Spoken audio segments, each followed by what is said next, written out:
Nous avons une cliente qui est passée par une autre société qui ne faisait pas partie de notre réseau d'artisans. Le dirigeant a fait un petit burn-out, il est parti avec la caisse. Notre cliente, elle avait versé 70, 80, 90% d'acompte. Qu'est-ce que vous conseillez à vos clients de faire comme acompte?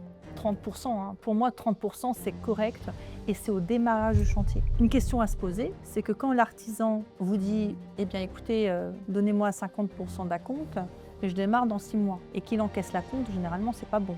Donc là, ça veut dire qu'il y a peut-être un problème de liquidité. Si vous ne faites pas de suivi, de toute façon, ça ne fonctionne pas. Vous pouvez avoir le meilleur des artisans ou les meilleurs des artisans, inévitablement, ils vont se dire « Bah non, ça c'est pas moi, c'est lui, c'est à cause de lui ». Je vous assure, parfois on a l'impression que c'est une cour de récréation, quoi. Vous achetez bien, vous financez bien, ensuite les travaux arrivent. Et là, les meilleurs projets peuvent virer au cauchemar. Budget explosé, artisans qui disparaissent, des garanties que personne ne vous a expliqué comment activer. C'est le poste le plus sous-estimé de tout investissement immobilier et pourtant, c'est là que ça se perd. Christelle Debré-Lamouré est courtière en travaux chez ACS Travaux, un métier que quasiment personne ne connaît et qui peut sauver un projet tout entier. Elle va nous expliquer ce que les investisseurs ne voient pas ou passent à côté. Christelle, bienvenue dans Investir Autrement. Bonjour Marcos. Alors, merci déjà d'être là. Avec plaisir. Merci d'avoir accepté notre invitation. Écoute, on va démarrer non pas par ce que tu fais, mais plutôt par qui tu es et comment tu es arrivé tout simplement dans les travaux et puis dans la rénovation. Écoute, avec plaisir. Eh bien, à la base, moi j'ai une formation de comptable. Et il y a une vingtaine d'années de cela, mon époux et moi, nous avons acheté un corps de ferme à rénover. Et nous avons eu parfois quelques surprises. Par exemple, quand nous avons aménagé notre grenier, nous sommes passés par un plaquiste qui, à première vue, me semblait correct. Mais nous avions quand même une base, en tout cas dans l'entrepreneuriat. Et quand le soir, nous vérifions l'isolation, parce qu'on avait dit, voilà, on avait bien exprimé notre souhait d'avoir ces 30 cm d'isolation, parce qu'à l'époque, c'était requis, eh bien, il n'en mettait que 10. Et les choses étaient mal faites. Donc, tous les soirs, nous étions obligés de vérifier. C'est chronophage. C'est fatigant. Là, ça a été un poste qui a été parmi tant d'autres.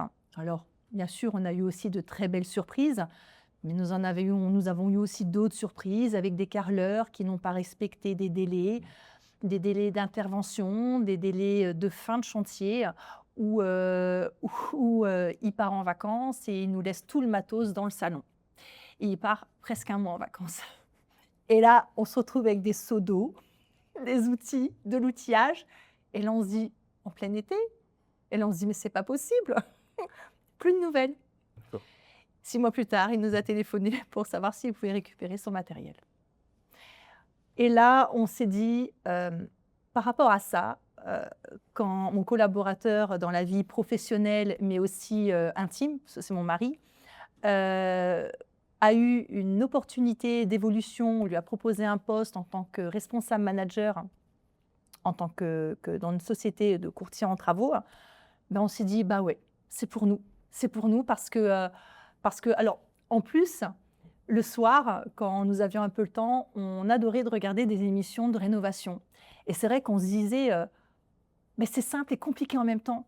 Parce que, et bien des fois, oui, il y a des bonnes surprises et des mauvaises surprises, mais des fois, ça peut être un calvaire. Et ça peut se transformer en enfer. Et on s'est dit, ouais, non, nous, on ferait ça. Nous, on ferait par contre autre chose sur un autre poste. Et voilà. Et donc, quand l'opportunité s'est présentée, on s'est dit, ouais. Et puis plus tard, on lui a proposé de reprendre la franchise. Et voilà. Et du coup, on a fait notre chemin de croix. Et puis voilà, nous sommes là actuellement. D'accord, mais comment est-ce qu'on fait du coup on va dire la transition entre l'expert comptable et puis arriver à faire peut-être... Ou est-ce que tu as le même poste aujourd'hui d'expert comptable au sein de ACS Aussi, Travaux? alors moi, je suis la 5e roue de la charrette. Je suis polyvalente. Je fais un petit peu de tout. Alors déjà, je pense qu'il faut avoir une passion. Je pense que dans tous les secteurs d'activité, il faut aimer son travail, il faut être passionné par son travail, sinon ça ne marche pas. Il faut chercher à comprendre, et puis il faut être tolérant, il faut avoir tout ça. Et puis après, bien entendu, une formation. Parce que sans ça, ça ne fonctionne pas. Donc voilà, et puis nous ne sommes pas tout seuls, nous avons des super collaborateurs qui nous entourent chaque jour. Et voilà. Bah alors, explique-moi ou explique-nous, pour ceux qui nous regardent et qui nous écoutent, qu'est-ce que c'est alors que le métier de courtier en travaux et en quoi ça consiste? On va dire pour ceux qui ne connaissent réellement pas du tout. Ah bah oui, parce que, en effet, on s'est aperçu que c'était pas si commun que ça. Et bien, en fin de compte, courtier en travaux, dans sa globalité, ce sont des personnes, qui ont un réseau d'artisans, de tout corps de métier confondu, hem, avec qui on travaille depuis des années ensemble. Donc il y a quand même une relation, presque amicale. En tout cas, pour certains, en tout cas, ça peut même presque être amical. Et nous vérifions, la fiabilité de ces sociétés aussi, alors que ça soit financière, hein, parce que, les sociétés peuvent avoir, des années compliquées et on ne voudrait sûrement pas, comme bon courtier en travaux, qu'ils puissent avoir, un souci avec les clients ou qu'ils puissent avoir une liquidation et que le client se retrouve justement, bloqué par rapport à ça. Donc nous vérifions de un la fiabilité économique des sociétés, mais aussi par l'ARC. Donc l'ARC, responsabilité civile et les décennales. Heu, Pourquoi? Parce que, je fais partie d'un cercle d'affaires et nous avons un expert en bâtiment. Donc ça, c'est l'anecdote. Ça, c'est quelque chose qui m'a raconté il y a 3 4 semaines de cela. Et puis il me dit, lui, il a des clients, donc il est expert, dans les, maisons sinistrées dues à un incendie, et il m'explique que, une entreprise, enfin une micro-entreprise, donc une personne, fait un chantier. Il venait de se créer, la création s'est effectuée au mois d'août. Il effectue un chantier au mois de octobre-novembre et il le fait mal et la maison prend feu. Mais les clients, ils ne se sont pas renseignés si la personne, elle avait une décennale. Donc pas de décennale, la personne n'est pas solvable, ils ont tout perdu. Quand on est un bon courtier en travaux, c'est pas possible. Voilà. D'accord, en tout cas, c'est une très belle explication. Je pense on va y revenir après pour entrer un peu plus dans le détail. Mais je vais quand même revenir encore une fois sur cette question, mais pour savoir à quel moment est-ce que, on va dire, votre client type vous appelle. Est-ce qu'il vous appelle avant les travaux, il vous appelle pendant ou quand c'est parti en vrille? Alors alors ça va être de tout. Heu, Étant donné que nous, nos clients, alors on a, le côté professionnel. Nous avons fait quelques boutiques, quelques magasins d'opticiens, micro-crèches, mais c'est aussi le particulier. Donc ça peut être une phase de, juste, je me renseigne. Ça veut dire que quand vous avez des clients qui veulent se positionner sur un bien et que ce bien mérite des travaux, heu, même auprès de la banque, il faut avoir un montant, un estimatif de travaux pour déjà savoir où on va, pour éviter d'avoir des surprises. Donc on leur fait un estimatif qui est généralement offert, d'accord? Et ça leur permet de pouvoir englober en tout cas un crédit, autour de ce bien, que ça soit, avec, l'achat du bien et la rénovation qu'il mérite. Donc voilà. Et puis après, nous avons eu aussi quelques cas où, on ne s'est pas positionné pour justement, éviter, des soucis. Une personne avait un terrain,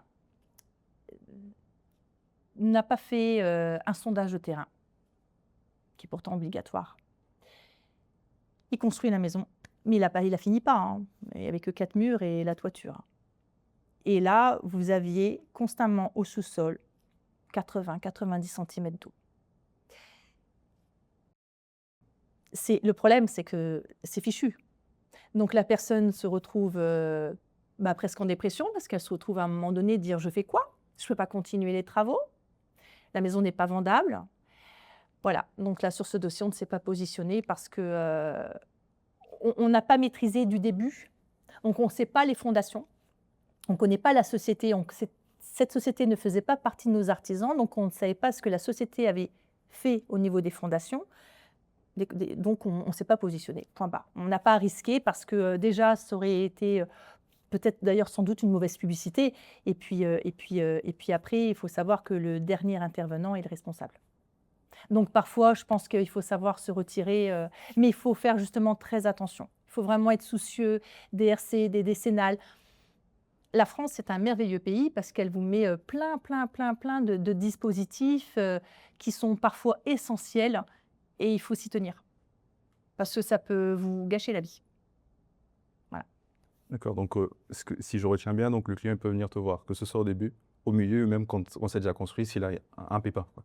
En tout cas, il peut avoir nos conseils, Mais avec plaisir. là, je reprends juste quelque chose que tu as dit, c'est qu'aujourd'hui, vous offrez, on va dire, le premier passage, donc vous passez une première fois donc, pour faire une estimation.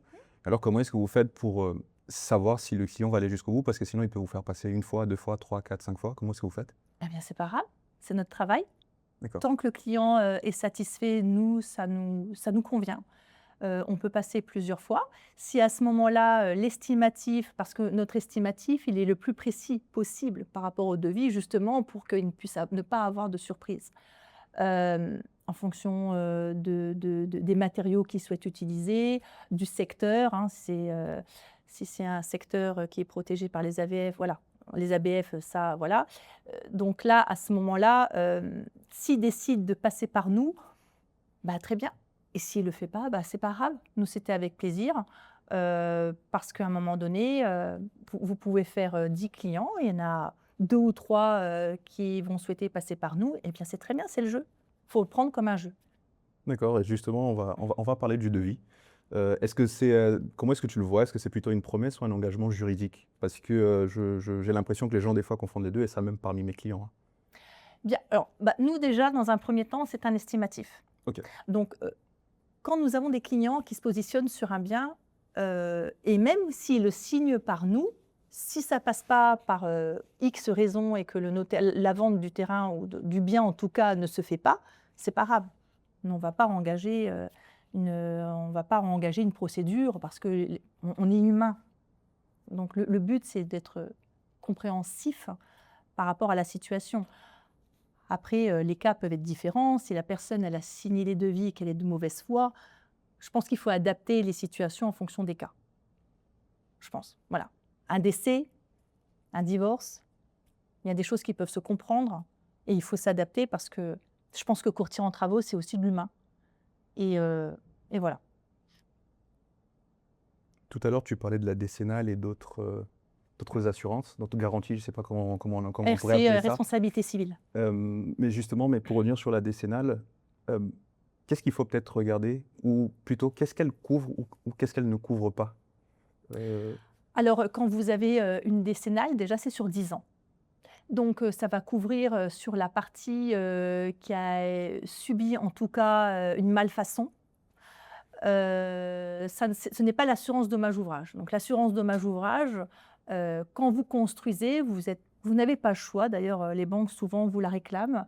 Ça vous permet, en fin de compte, si vous avez un souci sur un poste, l'assurance dommage-ouvrage, elle va prendre la relève. Ça veut dire qu'elle va vous indemniser et c'est après elle qui va se retourner auprès de X ou X société qui correspond au poste où ça a été défectué. Parce que les assurances ont tendance à se rejeter la faute. Ça peut être des procédures longues, coûteuses, et en attendant, vous vous retrouvez pas avancé en tout cas. Donc l'assurance dommage-ouvrage, elle, va vous indemniser. Et ça évite d'avoir des assurances qui disent bah non, c'est pas moi, c'est lui, bah non, c'est pas lui, c'est lui. Et voilà, c'est des procédures qui durent longtemps. Mais une décennale couvre précisément Le poste. un poste. Donc ça veut dire que si c'est un carreleur, donc ça ne concerne que son Que le carreleur. poste. Mais le D'accord. souci que vous pouvez avoir, c'est que la décennale peut dire mais attendez, la chape, elle a peut-être pas été bien faite. Ah, mais attendez, la chape, c'est pas la chape, c'est peut-être la dalle béton. Ah, mais c'est pas la dalle béton, c'est peut-être le remblai. Ou les fondations. Et ça peut durer 10 ans. Jusqu'à ce qu'on trouve potentiellement... Ah ouais, mais en attendant, la personne, elle fait quoi? C'est une très bonne question. Voilà. C'est pour ça que l'obligation d'avoir une dommage-ouvrage pour la construction. Après, nous, quand nous faisons souvent de la grosse rénovation, hein, ça va, voilà. Mais ça, en plus, nous sélectionnons nos entreprises. Ça, c'est le plus important. On travaille depuis des années avec. Voilà, on n'a pas de souci de ce côté-là. C'est vraiment un partenariat, une collaboration. Justement, là-dessus, tout à l'heure, tu disais que vous ne vous contentez pas seulement on va dire, de trouver des entreprises. Vous regardez quand même l'état financier Oui. de l'entreprise, les assurances. On en parlait tout à l'heure. Mais quelqu'un qui ne connaît pas, d'accord, encore une fois, mais qui se dit oui, aujourd'hui, je suis moi en mesure d'aller chercher on va dire, mon artisan tout seul. Bah, qu'est-ce qu'il perd par rapport à vous? Est-ce que, parce qu'il y a un vrai danger que les gens ne se rendent pas compte, peut-être je vais même le formuler comme ça, c'est que des fois, bah, ça arrive plus souvent qu'on ne le croit, c'est qu'on demain on signe, d'accord? Lundi on signe et puis le mercredi on apprend qu'ils ont mis la clé à la porte. Comment est-ce que vous faites pour éviter déjà ça à vos clients et surtout vous pour vous assurer que la personne derrière qu'elle sera en mesure de tenir ce qu'elle a signé? Bah, déjà, nous interrogeons notre banque, parce que vous avez des sociétés qui peuvent être sociétés à risque. Et, et quand nous avons un nouveau collaborateur qui arrive au sein de notre réseau d'artisans, nous leur demandons les bilans. Voilà, ça, il faut quand même le savoir. Chaque année, on demande le bilan auprès de nos artisans. Ça réduit déjà considérablement les risques. Et si nous avons vraiment un doute, on demande auprès de notre banque qui puisse interroger sur la Banque de France et nous disent oui ou non. Parce que justement, Ça, les clients ne peuvent pas le faire. Oui, parce que justement, j'ai quelques chiffres que j'ai pris justement de la Banque de France. Quand je prépare moi mes épisodes, je fais un peu quelques petites recherches pour essayer de me renseigner. Là, j'ai trouvé, là je te le lis.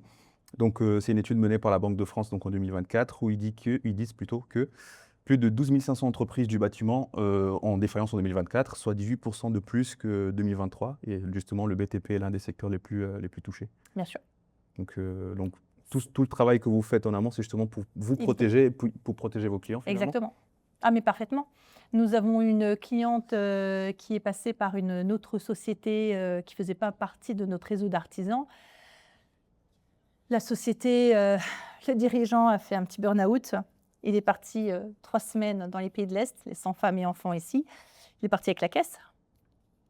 Notre cliente, elle avait versé 70, 80, 90% d'acompte. Elle n'a pas récupéré la totalité de son...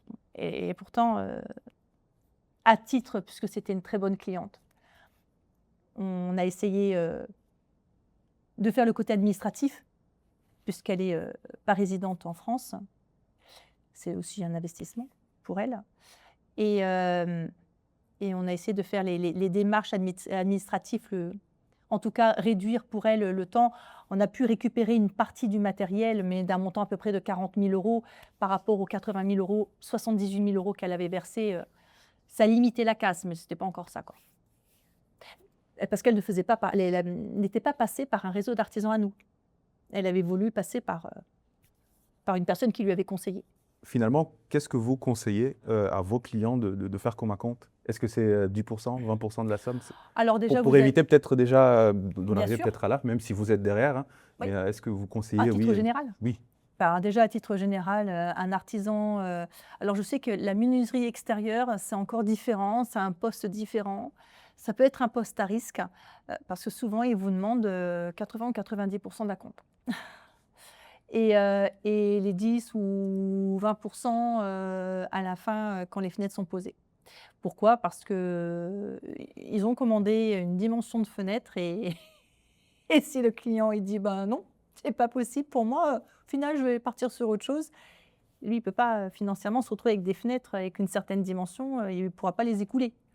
Donc là, à ce moment-là, pour ce poste-là, ça reste encore un cas particulier.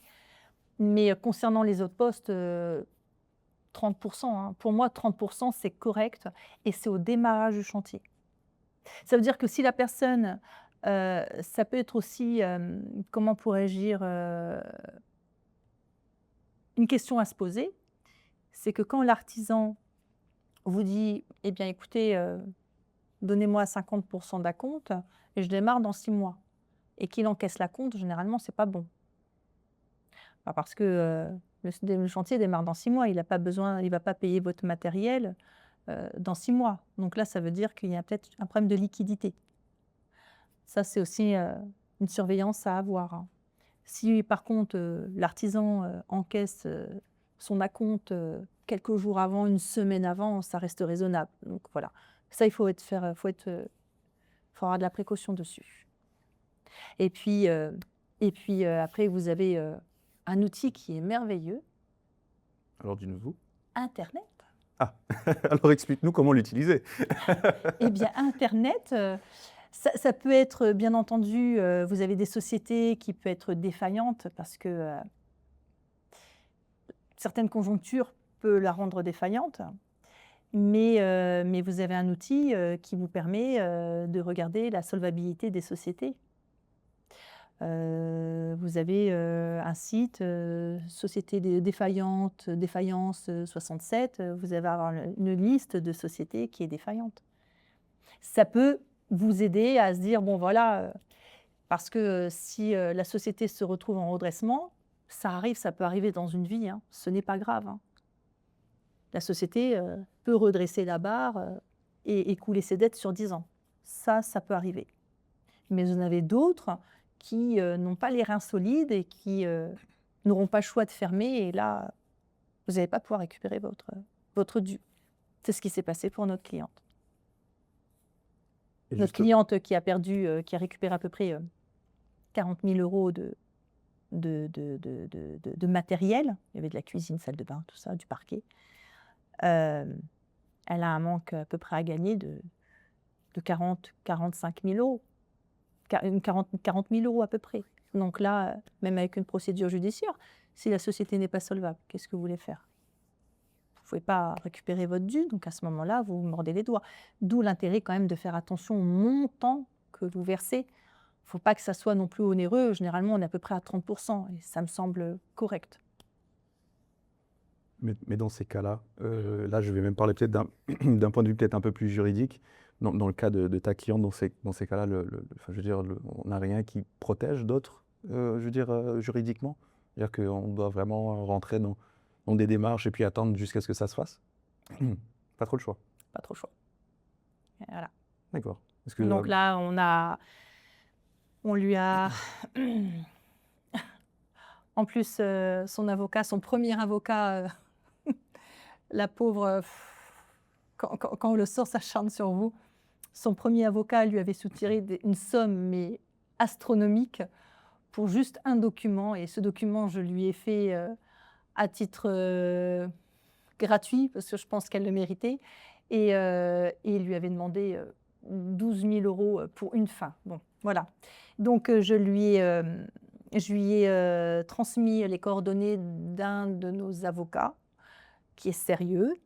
Et elle a fait justement la procédure judiciaire, mais voilà, la société n'est pas solvable, il n'y a malheureusement rien à récupérer. Donc voilà, l'administrateur m'avait fait sous-entendre que c'était éventuellement possible, mais bon, voilà, il n'y aura pas grand-chose à récupérer. Donc qu'est-ce que vous voulez que je vous dise? Faut faire attention. C'est tous les jours, ça peut vous arriver, ça peut être. Heureusement, ça reste une minorité. Mais vous avez certains promoteurs, on en a déjà entendu parler, qui mettent la clé sous la porte, voilà, et qui partent avec les acomptes. Il faut faire attention. Dans toutes les sociétés, il faut faire attention. Vous en avez des bons et des moins bons, comme ça. écoute, la dernière fois, on discutait, je t'avais dit que je lis énormément. Je ne sais pas si tu te souviens. Et justement, c'est ce livre-là qui m'a inspiré la prochaine question. Et le livre, c'est le livre de Daniel Kahneman. Je ne sais pas si tu connais. Pas du tout. C'est moi et l'anglais. Daniel fou. Kahneman. Voilà, dans le livre, je l'ai lu en anglais, donc et du coup, je l'ai traduit dans son livre Thinking Fast and Slow, où il dit, mais là je l'ai lu en français, ne t'en fais pas. Je te remercie. L'expertise crée des billets de confiance, d'accord. Plus on a d'expérience, pardon, plus on sous-estime les risques inconnus, parce qu'on pense avoir déjà tout vu. Parce que là, je compense maintenant à l'investisseur chevronné, donc celui qui a déjà fait 3, 4, 5 investissements. Donc, il se dit, bon, pourquoi est-ce que je passerais par un courtier en travaux? Bon, je l'ai déjà fait, je connais, je maîtrise. Pourquoi est-ce que je passerais par vous? Je suis d'accord, il a complètement raison, mais il a tort en même temps. Parce que l'investisseur chevronné, est-ce qu'il va se prendre le temps de planifier chaque société? Encore une fois, c'est chronophage. Nous avons notre réseau d'artisans, ils sont fiables parce que nous leur apportons des affaires très, très, très, très, très régulièrement. Donc nous participons à leur chiffre d'affaires. Donc, au lieu d'avoir des clients, parce que vous, à titre particulier, si vous souhaitez un carreleur, un plaquiste, vous lui dites: «Écoutez, est-ce que vous pouvez passer, dans 5 jours? J'aimerais que démarrer mon chantier dans 3 semaines». Eh bien, je vous souhaite bon courage parce que, ben, le devis, vous ne l'aurez pas à temps, je peux vous le dire, hein. En cas général, bien souvent, si vous répond, c'est déjà à titre exceptionnel. Pourquoi? Parce que les artisans, ils sont sur le chantier, ils font les devis, ils font la comptabilité, ils font les facturations. Donc à un moment donné, si lui, il est complet pour les 6 mois et si vous voulez, faire un chantier dans un mois, vous avez peu de chances que ça puisse être effectué. En tout cas, au moins d'avoir votre devis. Vu que, comme tout courtier de travaux, en général, on a notre réseau d'artisans et vu qu'on les fait travailler, très régulièrement, donc on a vraiment une collaboration.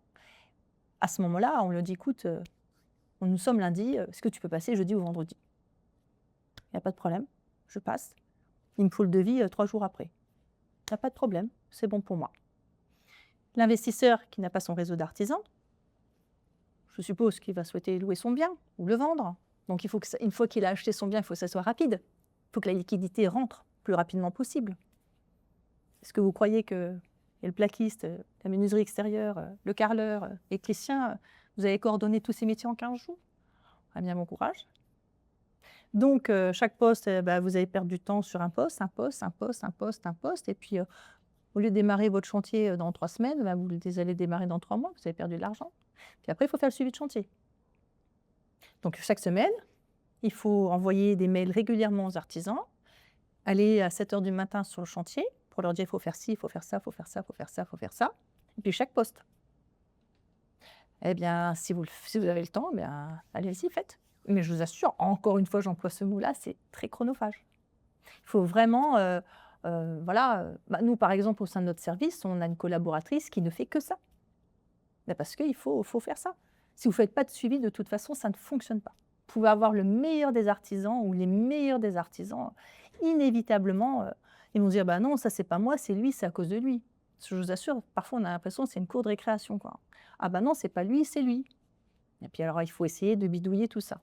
Et vu qu'on travaille très régulièrement avec eux, il y a quand même une sorte de respect. Donc ils nous écoutent un peu. Sans ça, ils vous envoient bouler, hein. Parce que D'autant plus justement, si vous êtes une femme. ah D'autant d'accord. plus si vous êtes une femme. Ah oui, qu'est-ce que vous voulez que je vous dise? Nous, on avait, nous avions une cliente où on ne s'est pas positionné encore une fois sur le dossier. La femme, était, seule, avec 2 enfants, et elle fait un investissement. Bon et veut faire un gîte, bon et la maison, il fallait tout refaire. À ce moment-là, elle dit: «Bah non, je ne veux pas faire la maîtrise d'œuvre, je ne veux pas prendre le service de la maîtrise d'œuvre parce que voilà, je vais gérer moi, mais la personne n'a aucune connaissance dans les travaux. Donc vous allez avoir un maçon, une femme seule avec des enfants, bah, le maçon, il vous dit: «Écoutez, il faut abattre ce mur-là, c'est un mur porteur». Mais non, ça passe. Ils vous disent: «Bah, vous l'écoutez, parce que vous lui faites confiance, mais vous aviez peut-être un budget maîtrisé». Mais le budget, je peux vous le dire, vous n'allez plus le maîtriser, hein. C'est l'avantage que vous avez en passant par un courtier en travaux, c'est que nous maîtrisons le budget. À part si vous décidez de faire des plus-values. Voilà, vous voulez agrandir, la pièce, vous voulez, enlever un mur, bien entendu. Mais nous maîtrisons le budget. Ça veut dire que si vous avez une enveloppe bien définie, on va tout faire pour respecter cette enveloppe. Si la personne décide de ne pas modifier certaines choses, mais on va respecter cette enveloppe le plus proche possible. Si vous ne faites pas ça, vous respectez rien. Si en plus, vous vous y connaissez pas, allez, comprendre. Est-ce que c'est vrai? Moi, je m'y connais pas. Je suis pas garagiste, je m'y connais pas. Mais, moi, si mon garagiste, il me dit: «Écoutez, je sais pas, il faut changer les plaquettes de frein», je lui fais confiance, même si c'est pas le cas. Et des fois, c'est pas le cas. Bah, c'est pareil pour les travaux. Justement, pour rebondir là-dessus, j'ai une étude de Qualitel de 2023 sur laquelle il dit, ou c'était plutôt écrit, que les propriétaires ayant déjà réalisé des travaux estiment en moyenne économiser 20% en gérant eux-mêmes, Mais en réalité, ils dépassent leur budget de 28% en moyenne, soit 8 points de plus que les primo-accédants. Donc ça enfin, vous le voyez chez ACS assez souvent. S'il y a quelqu'un qui vous dit « bon, non, j'ai pas forcément besoin », et puis que derrière, il revient, oui, avec peut-être un budget beaucoup plus important que ce qu'il avait imaginé. Oui, parce qu'ils ne maîtrisent pas. Parce que vous ne maîtrisez pas. Moi, vous savez, moi, mon grand-père, il me disait toujours, bah, chacun son métier. Moi, je pense que je ne suis pas médecin, je ne vais pas m'auto-prescrire un médicament, ça ne va pas être fabuleux. Je ne suis pas mécanicien, je ne vais pas changer mes plaquettes de frein, sinon je serais un danger sur la route, ça ne va plus freiner. Donc, je pense qu'il faut laisser les professionnels faire, et au plus sincère. Et puis après, c'est une question de feeling aussi.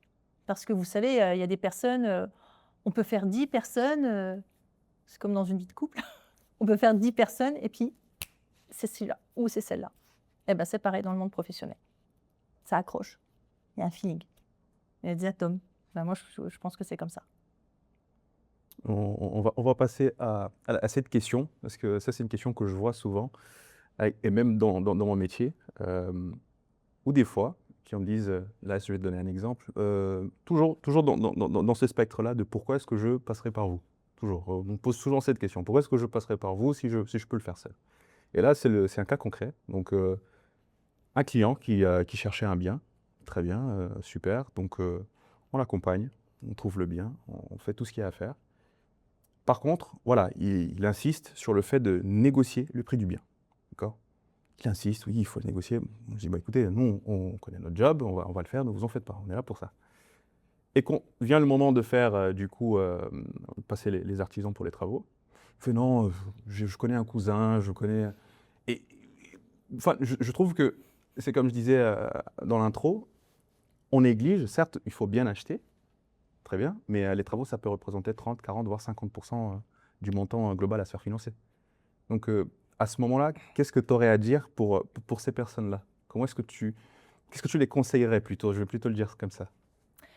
Ben, déjà, nous avons souvent remarqué le père ou le beau-père qui, lui, en 1940, il a construit sa maison. Ben, c'est bien, mais déjà les normes ont changé. Et puis, à part s'il est maçon professionnel, bien, vous savez, les personnes qui disent moi je sais, on en connaît tous les jours et au final, les personnes ne savent pas plus, quoi. Et encore, je vais aller plus loin, c'est que ces personnes, est-ce qu'ils ont une décennale? Vous pouvez avoir une malfaçon, hein, même chez les meilleurs des professionnels, hein. Pourquoi? Est-ce que le tout venant était là? Est-ce que la dalle béton, elle a été faite correctement? Est-ce qu'il y a eu un temps de séchage? Est-ce qu'il y a tout ça qui a été respecté? C'est pas forcément, l'artisan, faute à lui-même, ça peut être les précédents. Mais si, vous passez, par une personne qui vous fait l'électricité, il faut qu'il y ait le consuel qui passe. Je peux vous assurer que si la maison, elle prend feu, votre assurance ne vous indemnisera pas, hein. Donc, je pense qu'il faut faire très attention, aux personnes à qui, voilà, on peut prendre leurs conseils, hein. Je ne discute pas, de là à réaliser les travaux, si les bricoleurs, comme un bricoleur du dimanche, on en a eu plein, où les personnes, ils se sont focalisés sur une pièce. Ah, la pièce, elle est chouette, hein. Et puis, 5 ans plus tard, les aléas de la vie font que, bah, ils déménagent, mais alors le reste, c'est une catastrophe, hein. Et puis, des fois, vous vivez, dans un endroit, vous êtes habitué à cet endroit. Mais si vous êtes une personne extérieure, vous allez lui dire: «Ah bah tiens, il y a des fissures sur le mur. Puis tiens, regarde le joint, le joint il n'a pas été fait correctement. Puis regarde ton carrelage, il est pas droit. Puis regarde la pente, c'est bizarre tout ça». En fait, d'un œil neuf, vous allez pouvoir vous apercevoir des défauts. Et souvent, parfois même les agents immobiliers disent: «Eh ben non, votre bien, il faut faire des travaux». «Mais non, mon bien, j'ai fait des travaux il y a 50 ans, il est très bien». «Ah oui, mais il y a 50 ans, quoi. La tapisserie, il y a encore des vases sur la tapisserie, pas possible, ou des grosses fleurs roses». Enfin non, c'est pas possible, quoi. Donc, quand vous avez un œil extérieur, c'est un œil neuf. Donc, faut le prendre parfois en considération.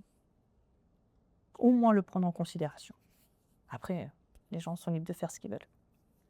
Je ne sais pas si c'est malheureusement, mais je ne dirais pas heureusement non plus, parce que moi j'adore faire ça.